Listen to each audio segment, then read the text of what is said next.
Are we live? Can you guys see me in there?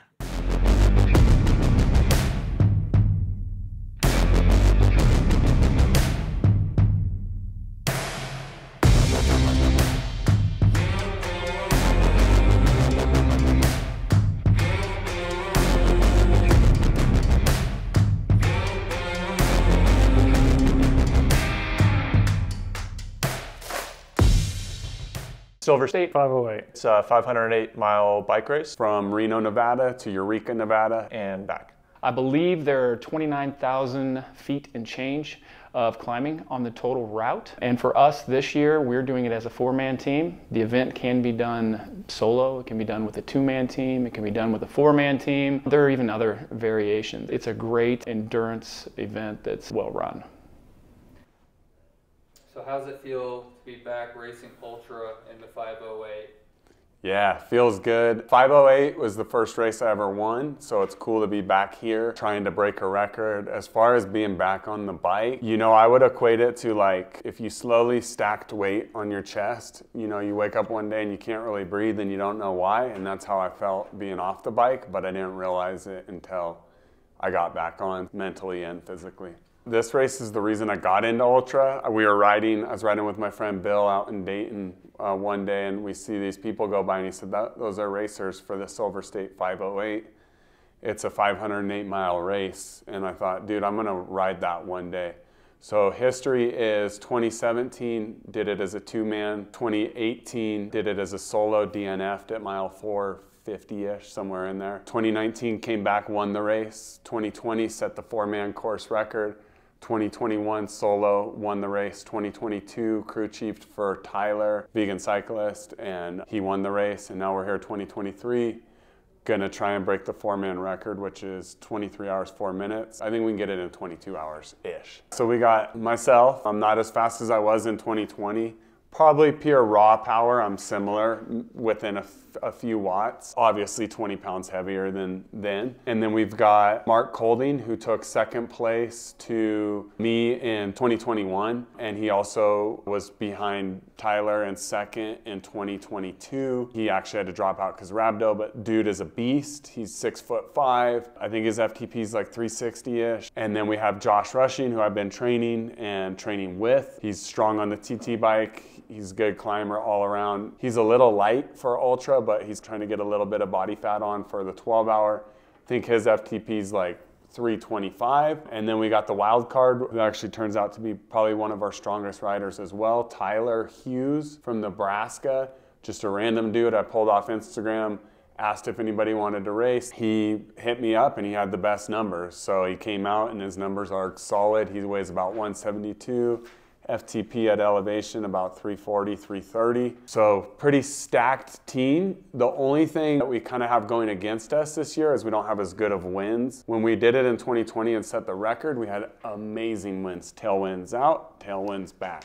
We have a stronger team this year than what we did in 2020, but you know, you never know what's gonna happen, so we'll see. So the mission this year is break the record. I think we'll be sub 23.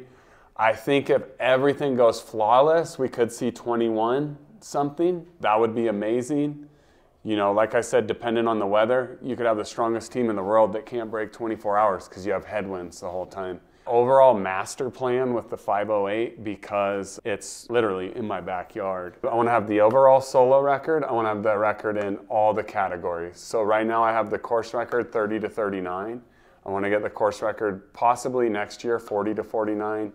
And also the overall course record. When I'm older, maybe go for a record 50 to 59. We have the four-man record. Next year could also be a possible two-man record, course record. So my goal is just to have every record in this race. And then once that's done, I guess maybe I could like work a time station or something.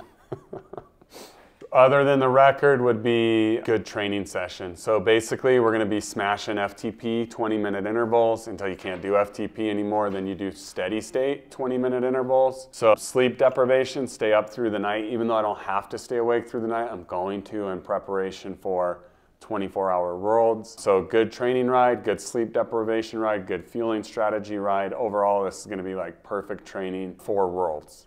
You know, Don't take yourselves too seriously. Try to have fun with this shit. None of us are like Tour de France professional riders, so fucking enjoy life, dude. That's my final thought for today. So you've raced the Silver State 508 before. Can you give us a brief rundown of that and how going into this one is different? Yeah, I've raced the 508 twice solo. The first year I finished in about 33 hours. The second year I DNF'd at mile 490 and went to the hospital. Yeah, the solo race was super hard, and I'm excited to do the four-man relay this year. Super excited to race with the 3 other guys on the team. I think we have a really strong team, and I think we have a shot at smashing the record this year. Training's been going well. I feel super fit. I've been doing a lot of triathlon training because triathlon's my main sport, but I've been putting a little bit more emphasis on the ride in the last few weeks, so feeling super strong, fit, and ready to go. The last couple of years I've done the race solo, it's been a lot of suffering and a huge accomplishment. But this year I think it'll be a lot more fun working with the team because I've never done any sort of team racing like this. And then personally, just go fast. I don't really have any numbers I'm chasing or speeds or anything. Just as a team, hopefully we'll break the record, and that's the main goal. Silver State 508, is this your first ultra? This is definitely the first go around, my first attempt in the ultra category of racing for sure. It's in our backyard, right? So living in Reno, we have access to a lot of really cool outdoor events. This happens to be one that kind of starts and ends super close to home, so it makes it convenient. Also, we've got the rest of the team that have competed in it before with the exception of one member. So they're all super familiar with it, which gives us a little bit of an edge that can kind of help the newbie factor here so that we can kind of succeed at it. We've got some lofty expectations, but for me, it's going to be about getting through it, having fun, gaining that experience for the next one. The team is stacked. I think we have a super awesome team. Super strong. If anything, I'm probably the weakest one out of them. I'm also the old man with the beard, so I got a little making up to do, but man, you surround yourself by people that are stronger with you, and it does nothing but make you better. So I'm super stoked on the team this year. Any pressure being on the same team as your coach? Ha! You know what, there's always a little bit of pressure when you ride with that guy because he's super high energy. I'm a little bit more like this, so we've got different kinds of energy. So I wouldn't say it's pressure, it just raises the bar a little bit because, it's another one of those things you don't want to let anybody down, and you definitely don't want to let the person down that's been helping you get to this point. And I know I'm the only one that feels like that. No, for me, it's probably just extra motivation to put in that little extra power when I need it, just because I know I'm being watched. So for myself personally, a lot of times I don't like to go into personal things, but anybody that knows me knows this, so it's not a secret. I deal with all kinds of anxiety. So for me, this is just a get through it, and once you get through it, you know you can, and that helps with that anxiety so much for future events. So that's really what I'm doing this as, is to prove that you can, because I know my strength's there, my endurance is there. It just has to put it into work in an actual event. So for me, get through it, learn from it, build, get stronger. So I am always the most nervous person in the room at any time about anything, and that changes immediately after the event starts. I'm always a nervous wreck before things start. So that's where I'm at right now. There's definitely excitement, but it will go much more towards the excited side. Once we get things done, ready, we're started, that first leg kicks off, then it's all excitement from there. Silver State 508, is this your first ultra? Yes, yeah, first race. From Nebraska, about an hour west of Omaha. I've been wanting to get into some kind of racing. I saw on Instagram that Shane was doing this race and was looking for a teammate. Kind of lined up well with training and had a message sent to him and replied and got together and we're going to go for it. It wasn't really planned, just time to do some kind of event. It just happened to be the one that came up, so I guess you could say it's a matter of convenience. I think we're feeling pretty good about the team. Definitely got some strong riders on there. With Shane, he's got a lot of experience. I don't really know a whole lot about these guys yet. I guess we'll get to know them more on the road. Personally, I would like to kind of prove to myself that I can do one of these races, especially having never done an ultra race before. So I think a solid personal performance and doing well as a team would go a long way to boost my confidence and give me some assurance going into future races. I wouldn't say I'm nervous. Definitely have some nerves though. I guess before any kind of big performance, kind of get a little on edge maybe. But I feel I've done well preparing and I feel confident in doing what I'm supposed to do.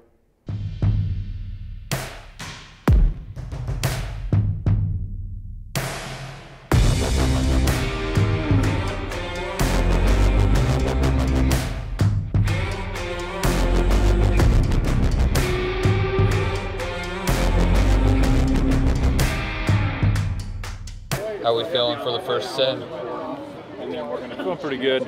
It's about as prepped as I can be. Had my oatmeal this morning, so ready to go. Your success is their success. Their success is yours.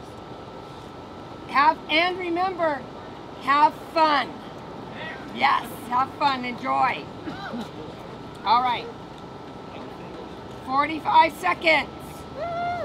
Tyler's first leg was 30 miles. This was completely unsupported and the longest pull of the entire race. For my first leg, I was given the gift of my first ride of the year under 40 degrees and a 2,200 foot climb. I spent the first 15 minutes trying to navigate around town with the rest of the starting group. Once I figured out where I was and was able to push a little harder, I started to pull away and didn't see anyone until we were on the return trip. Tyler is on after that straightaway. You know, once you climb most of Geiger in the straight. At the summit sign? Almost near the summit sign. I'm gonna go pee one more time. Why are you still looking? What is that?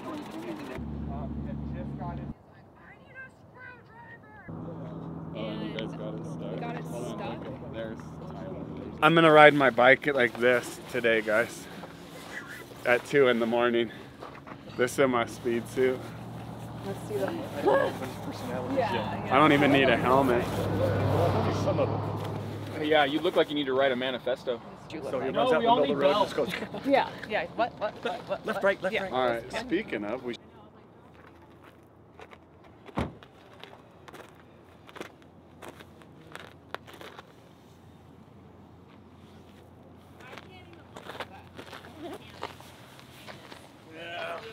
Who the fuck misspelled the name? Anything that goes wrong on Yeah, that's what I'm gonna say. If anything goes wrong, it's Nikki's fault. Okay. Whoever's sitting here, I'm about to teach these motherfuckers how to ride a bike.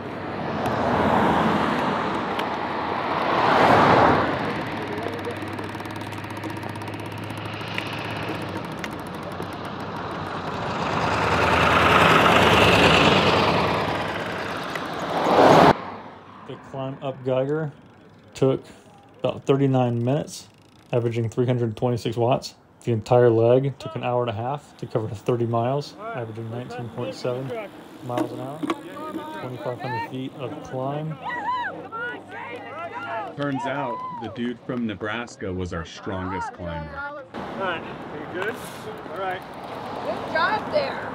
You weren't too far behind us. When you were in the van, I was the one yelling at you. Oh yeah, I was like, somebody knows what's up. Nicely done. Oh, it will be. You just got to be. I was nice and brisk on the way down. Was it? Felt good. How was your power going up? Pretty good. I think I averaged about 326 up to the top of Geiger, something like that. Nice. I'm pretty happy with that. That's awesome. It was cold. My legs just felt stiff and dead in the cold. First time I've ridden in like sub 50 weather. All right, where am I hopping in? Leg 1 was full of issues. I flatted completely on my tubeless tire right out the gate. It was unrepairable. Yeah, I have you in sight. Luckily, the support crew was close by. They swapped a wheel and I took off. I did 27.1 miles per hour for 9.8 miles. No, sir. Sorry for yelling. I was just in the moment. Okay, well, I've already told them They need to, no, they got, you guys have to stay behind. They have to get up for the next rider. So they have to be advanced. But sorry for yelling. Okay, well, that was. Oh.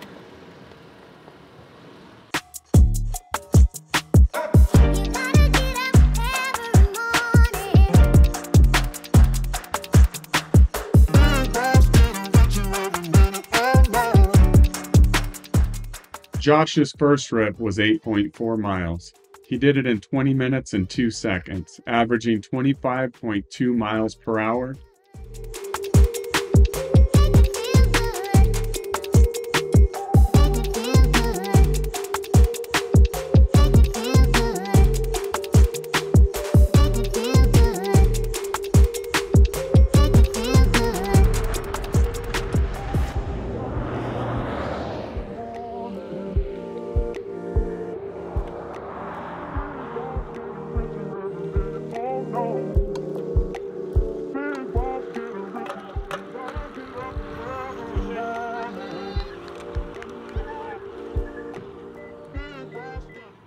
My first pull of the race was about 9.5 miles.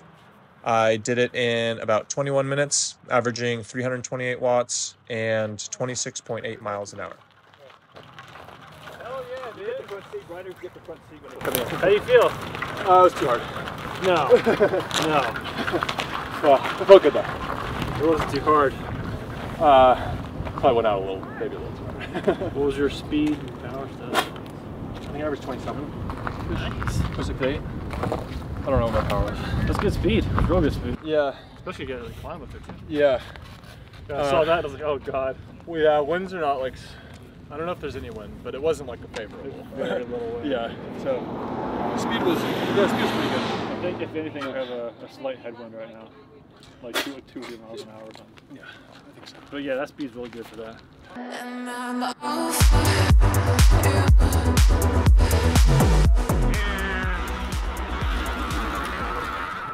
Rip number 2, 11.7 miles, 24 minutes, 30 seconds. Pretty much no elevation gain. Average speed 28.7 miles per hour. Power meter always reads low on that bike. Actual average power about 340 watts.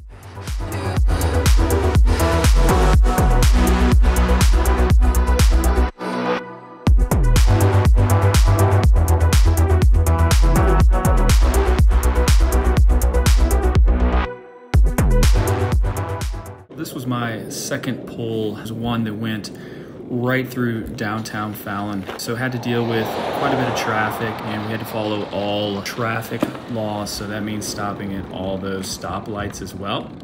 How was that big mower? What's that? I was passing the big mower. I really wanted to just draft the shit out of it, but since there was a Ram truck right behind me, I decided to pass. And it was definitely my favorite pull of the event. Yeah, I mean, I was better than I thought I was going to be. Everybody was being pretty good, so it wasn't too bad. No. Okay, he asked me right to come off the thing, that big ass fucking plow. And then I'll do this. Till Austin, which is like 106 miles. Wow. Oh. Yeah.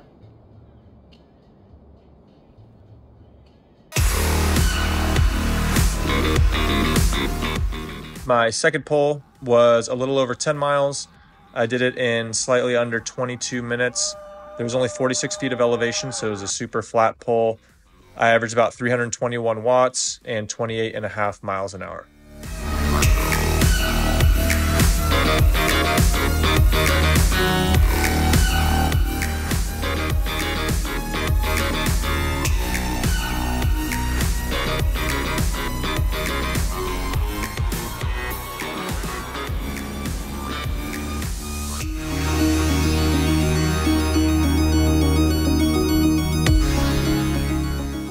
The climber from Nebraska took the next small climb, averaging 335 watts with an elevation gain of 722 feet. He pushed 14.4 miles in 35 minutes, 38 seconds with an average speed of 24.2 miles per hour.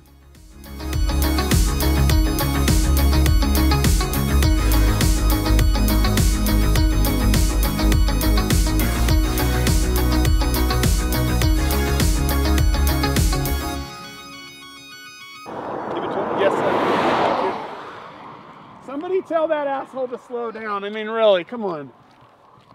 Why the fuck's he gotta ride so fast? Okay, Jesus Christ. please be careful. Yeah. No, we're gonna go all the way to the top. He is all over the road. Go! Make sure you get the segment, Colin. All right. Yeah!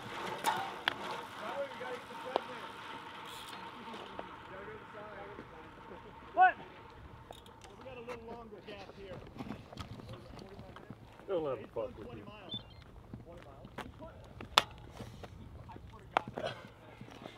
You! Holy shit!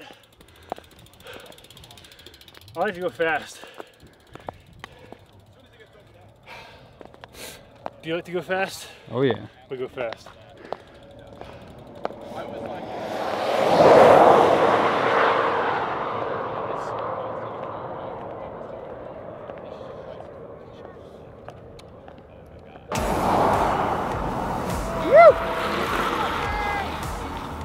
Hole 3 had 800 feet of elevation gain. It was 20.72 miles. I did it in 45 minutes, 37 seconds, averaging 27.3 miles per hour.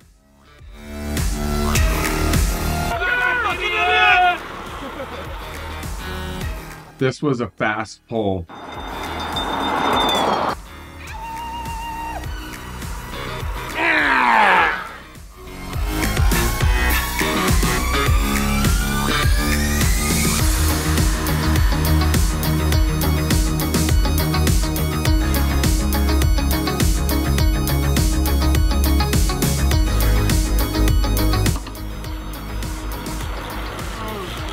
As some of you know, I've been having issues with my back lately. I have a herniated disc. Normally when I ride my bike, it doesn't bother me at all, and it's the only time I'm pain-free. When I stand up, my leg goes completely numb, and I get shooting pain down my leg. My back actually felt great the entire race. Your back hurt? No? Okay. Why? You're walking funny, that's why. 300 watts normalized power for 45 minutes. Good job, Pookie. We actually got to be quick to go get Josh right now because he's only going like 6 miles down the road. For the next set, Josh started out hitting some low-grade rollers. He rode about 6 miles. Then Mark Colding took off and picked up the first part of the climb. Mark averaged 336 watts and climbed 800 feet over 6.4 miles.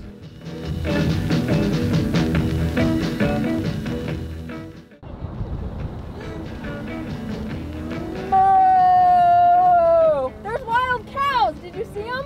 Right there. Wild cows! Wild cows? In the wild? Yeah. And it wasn't me? She spoke to them. I talked to them. My nickname? These guys It's gave Big me a Dick? nickname. No, it's Fat Fuck. Fat Dumb Fuck. Well, we got Wobble Weeble up here. Fucking idiot. What? Weeble Wobble. Hey, we gotta get to the summit. Good for you. Let's go, let's go. Then stop doinking around. Get to it. What are we doing? Doinking.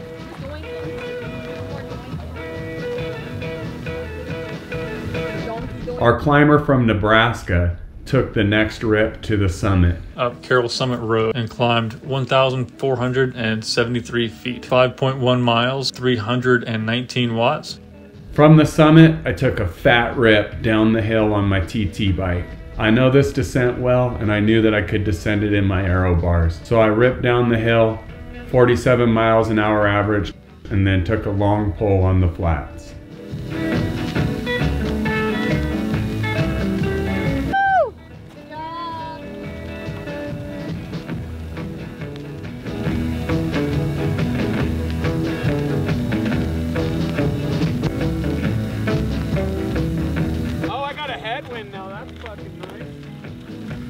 Brought this headwind with you, didn't you?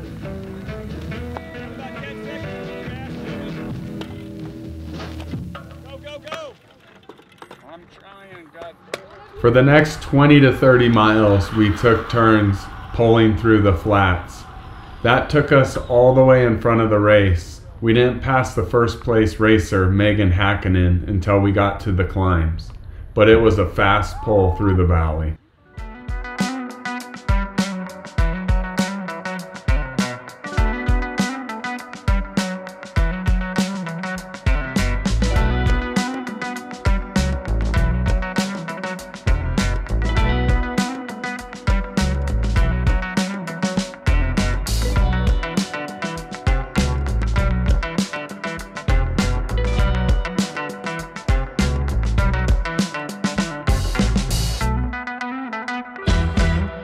Once we got to the climb, Tyler climbed up to Austin. My fourth pull was a short one, only 11 minutes long to cover 3.1 miles. This was just the last little climb up into Austin before Mark would take over the main climb.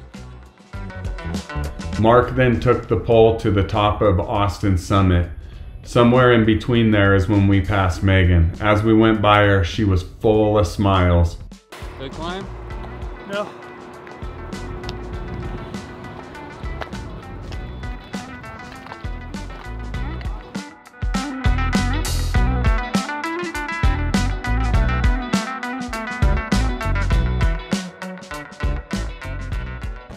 What's up, YouTube?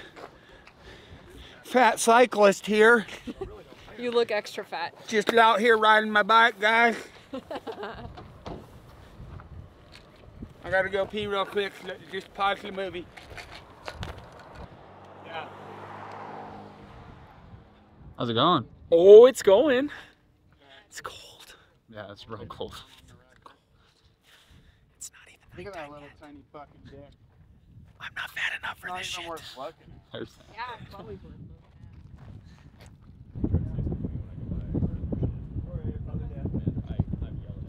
Dick again tonight for this one and for the reel.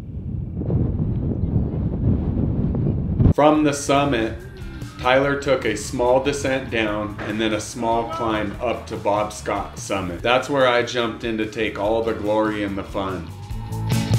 As soon as the long descent and flat ended and it started to pitch up again, Josh jumped on with his TT bike to do a nice slow 2 to 3% climb.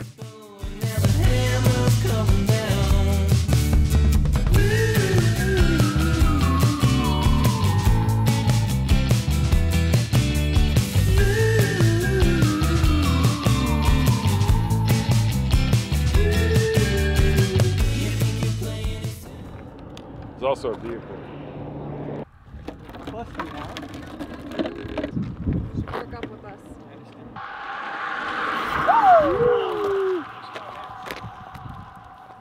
Good shit. Well, we're breaking records. Oh man, we're almost halfway there. 30 miles. Hell yeah. Couple little quick pulls. How was that pull? We went a little long on you, huh? Yeah, it was fine. I liked it actually. It was good. Felt good. Sweet. I paced a lot better. Definitely like tempo paced versus like threshold. Do you have a power meter on? I didn't on that bike. No. I just need to make sure I'm pulling more watts than you the entire race. Yeah. You clean your celery, say it's black. You ain't only place your wrist flat. You never hammers coming down, yeah.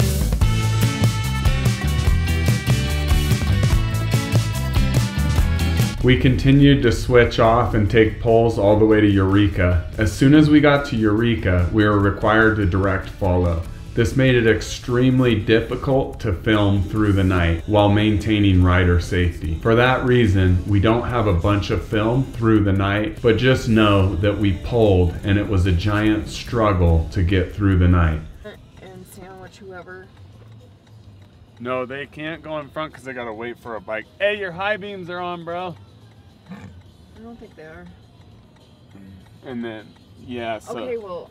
No, yeah, we're gonna go in front once we get to a question. It's really fucking simple. Okay, really simple when I have been. It's fine. No, you don't gotta do that Yeah. part, bro. We're gonna do that, but you have to direct follow still. All the way to the finish line, pretty much. We had freezing temps throughout. We had long climbs, long descents. My favorite part of the race was when I was able to take what I called a hero pull.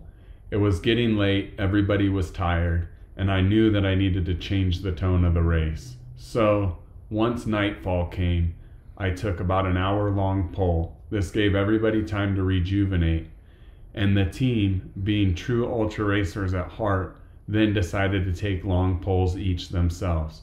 This allowed us to give each other more breaks that we needed, which in turn allowed for a very, very strong climb up 6 Mile. The climber from Nebraska took a wicked pull up 6 Mile. This secured the record for us, and all that was left to do was to descend into glory.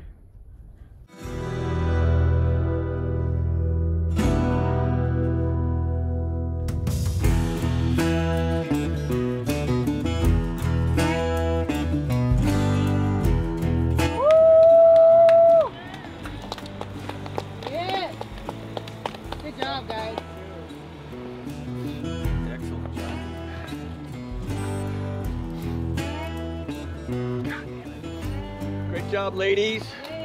And Nick. Thanks, buddy. Strong work, yes. Nobody murdered anybody. Nick. Nikki. Thank you, bro. That was good. Ah, thank you, sir. And Rick is getting the trophy. So you did beat the 22 hours. Yeah, we got sub 22, yeah. So obviously they didn't let you ride much. No, I mainly just sat in the truck and yelled at him the whole time. Oh, I am gonna get my regular shoes on roll.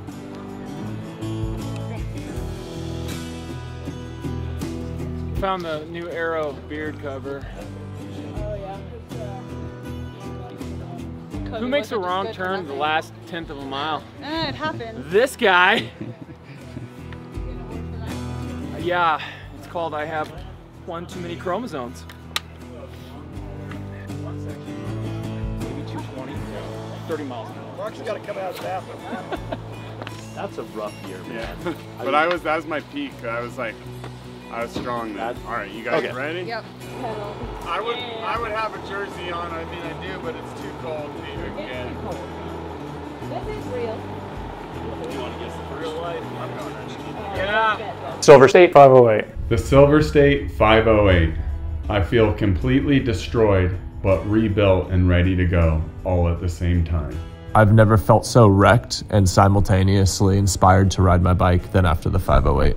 Before the Silver State 508, I used to like to ride my bike fast. I still do, but I used to too. But seriously, this race was a personal test to see if I had what it takes to do okay at this type of racing. And I think I got my answer. The Silver State 508, man, what an event. We had a great time. We had an absolutely stacked team and we accomplished our goal. We broke that record, a great learning experience that I'm gonna take with me to the next event where I can just build and do even better. Man, what a time. Ultra's rough, especially when you're fast.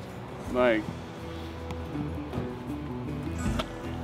the thing about Ultra too, now we gotta go clean all our shit up. Every time this is how it is. You set a record, you don't get nobody to rub your legs. You go clean out your goddamn shit.